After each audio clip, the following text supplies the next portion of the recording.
বর্তমান সরকার মানে যেই সরকার আমাদের ক্ষমতায় আছে, এই সরকারের প্রধান উপদেষ্টার নামও তো আপনাদের জানা আছে, নাম বলার দরকার নেই। সেই প্রধান উপদেষ্টার অন্যতম বিশেষ সহকারী যাকে বানানো হয়েছে, বিশেষ সহকারী বুঝেন, মানে তারে যিনি সাহায্য করবেন, প্রধান উপদেষ্টার একজন খাস লোক বানানো হয়েছে কাকে? মাহফুজ আবদুল্লাহ নামের এক সমন্বয়ককে। আল্লাহর বান্দা নাকি একসময় ইসলামী রাজনীতির ছাত্র সংগঠন করত, ভালো কথা, কিন্তু পান্তাভাত পচলে বেশি গন্ধ হয় না, বিরিয়ানি বসলে বেশি গন্ধ।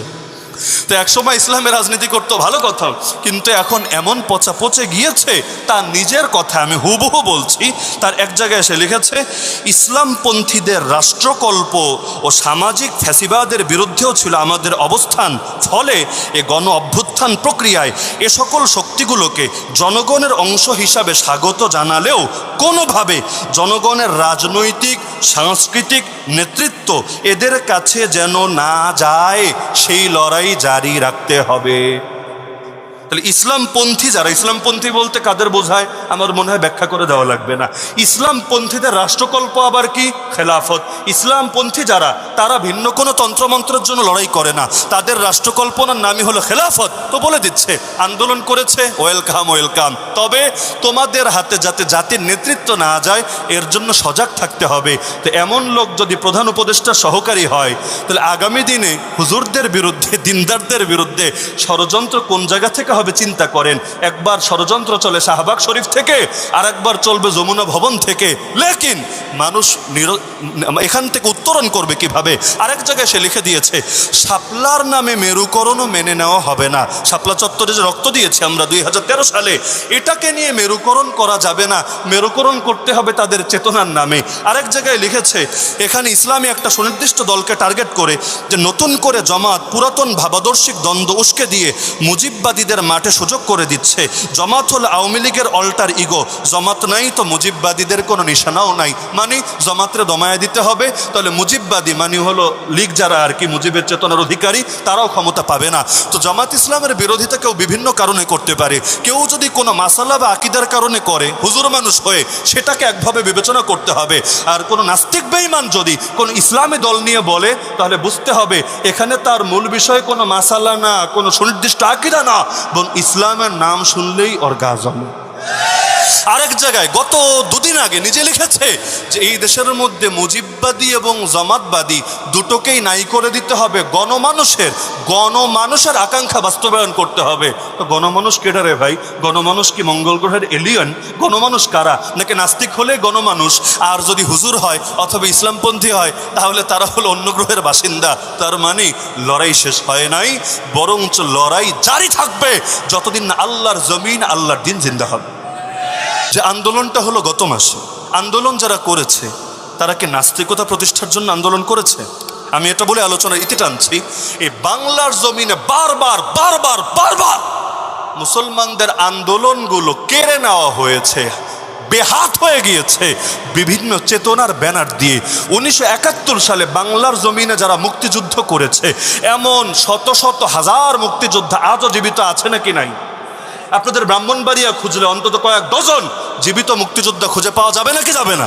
এক একজনকে গিয়ে জিজ্ঞাসা করেন, বলেন তো আপনারা যে 71-এ মুক্তিযুদ্ধ করেছিলেন, সেটাকে ধর্মনিরপেক্ষতাবাদ প্রতিষ্ঠার জন্য, সেটাকে কুফর শিরক প্রতিষ্ঠার জন্য, সেটাকে নাস্তিকতা প্রতিষ্ঠার জন্য, সেটাকে বাম আদর্শ প্রতিষ্ঠার জন্য?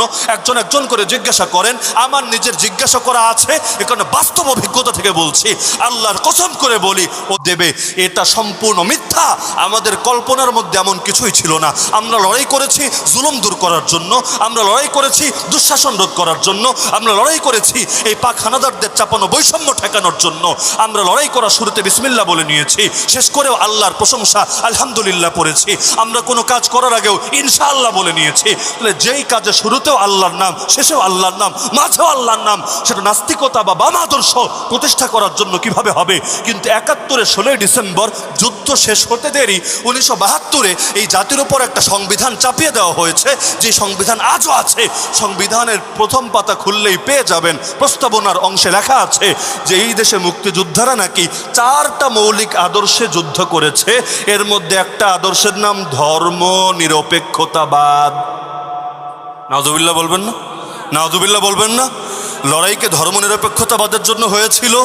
আবার 4টার মধ্যে আরেকটার নাম সমাজতন্ত্র। এই সমাজতন্ত্র চীনে গিয়া বল যৌক্তিক, রাশিয়ায় গিয়া বল যৌক্তিক।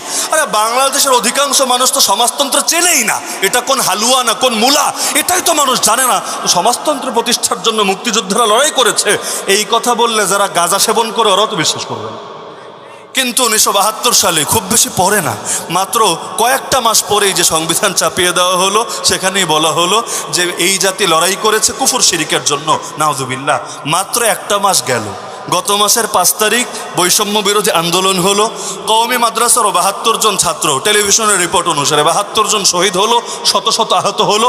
আর সাধারণ জনতার মধ্যে কত শত বা হাজার যে শহীদ হয়েছে আল্লাহ ভালো জানে, আজও তালিকা হয় নাই। এটাই সরকারের একটা ব্যর্থতা যে শহীদদের মূল্যায়ন করতে পারছে না, কারা কারা আহত তাদের তালিকা করতে পারছে না। এখন তালিকা করবে না, 10 বছর পর তালিকা করতে চাইবে, তখন ভুয়া ভুয়া নতুন নতুন সমন্বয়ক বের হয়ে আসবে। আগে ছিল ভুয়া মুক্তিযোদ্ধা, এখন তৈরি হবে ভুয়া সমন্বয়ক। 71-এ জন্মই হয় নাই তো মুক্তিযুদ্ধের ভাতা খায়, এমন আছে নাকি নাই? এমন আছে নাকি নাই? এইবার আন্দোলনে কোনো খবরই নাই, সমন্বয়ক পরিচয় দিয়ে হেল্পাররে মারে, এরে ঘুষায়, অরেই করে, এই মাস্তানি সেই মাস্তানি করে। মাত্র কয়দিনেই যদি এগুলো তৈরি হয়, এখনই তালিকা নেওয়া হয়, আগামী কয়দিন পর কি হবে আল্লাহ ভালো জানে। যে প্রসঙ্গে বলছিলাম, মাত্র কয়দিন হলো, এখন কি বলা হচ্ছে জানেন? এই আন্দোলন হয়েছে তাতে কি? আন্দোলনে হুজুররা ছিল, ইসলামী দলগুলো ছিল, তাতে কি? এটা আন্দোলন পর্যন্তই, কিন্তু তাই বলে এই দেশকে ইসলামী রাষ্ট্র হতে দেওয়া যাবে না। বলবেন এ কথা কে বলেছে? আপনি বানিয়ে বলছেন? না, আমি প্রমাণ সহকারে বলতে পারবো, বানিয়ে না। একটা প্রমাণে শুধু আপনাদের এখানে দেখিয়ে দেই, যেহেতু কথা প্রসঙ্গে আসলো। বর্তমান সরকার, মানে যেই সরকার আমাদের ক্ষমতায় আছে, এই সরকারের প্রধান উপদেষ্টার নামও তো আপনাদের জানা আছে, নাম বলার দরকার নেই। সেই প্রধান উপদেষ্টার অন্যতম বিশেষ সহকারী যাকে বানানো হয়েছে, বিশেষ সহকারী বুঝেন, মানে তারে যিনি সাহায্য করবেন, প্রধান উপদেষ্টার একজন খাস লোক বানানো হয়েছে কাকে? মাহফুজ আবদুল্লাহ নামের এক সমন্বয়ককে। আল্লাহর বান্দা নাকি এক সময় ইসলামী রাজনীতির ছাত্র সংগঠন করত, ভালো কথা, কিন্তু পান্তাভাত পচলে বেশি গন্ধ হয় না, বিরিয়ানি বসলে বেশি গন্ধ। তো একসময় ইসলামের রাজনীতি করতো, ভালো কথা, কিন্তু এখন এমন পচা পচে গিয়েছে, তার নিজের কথা আমি হুবহু বলছি। তার এক জায়গায় এসে লিখেছে, ইসলামপন্থীদের রাষ্ট্রকল্প ও সামাজিক ফ্যাসিবাদের বিরুদ্ধেও ছিল আমাদের অবস্থান। ফলে এ গণ অভ্যুত্থান প্রক্রিয়ায় এ সকল শক্তিগুলোকে জনগণের অংশ হিসাবে স্বাগত জানালেও কোনোভাবে জনগণের রাজনৈতিক সাংস্কৃতিক নেতৃত্ব এদের কাছে যেন না যায়, সেই লড়াই জারি রাখতে হবে। তাহলে ইসলামপন্থী যারা, ইসলামপন্থী বলতে কাদের বোঝায় আমার মনে হয় ব্যাখ্যা করে দেওয়া লাগবে না। ইসলামপন্থীদের রাষ্ট্রকল্প আবার কি? খেলাফত। ইসলামপন্থী যারা, তারা ভিন্ন কোনো তন্ত্রমন্ত্রের জন্য লড়াই করে না, তাদের রাষ্ট্রকল্পনার নামই হলো খেলাফত। তো বলে দিচ্ছে, আন্দোলন করেছে, ওয়েলকাম ওয়েলকাম, তবে তোমাদের হাতে যাতে জাতির নেতৃত্ব না যায় এর জন্য সজাগ থাকতে হবে। তো এমন লোক যদি প্রধান উপদেষ্টা সহকারী হয়, তাহলে আগামী দিনে হুজুরদের বিরুদ্ধে, দিনদারদের বিরুদ্ধে ষড়যন্ত্র কোন জায়গা থেকে হবে চিন্তা করেন। একবার ষড়যন্ত্র চলে শাহবাগ শরীফ থেকে, আর একবার চলবে যমুনা ভবন থেকে। লেকিন মানুষ এখান থেকে উত্তরণ করবে কিভাবে?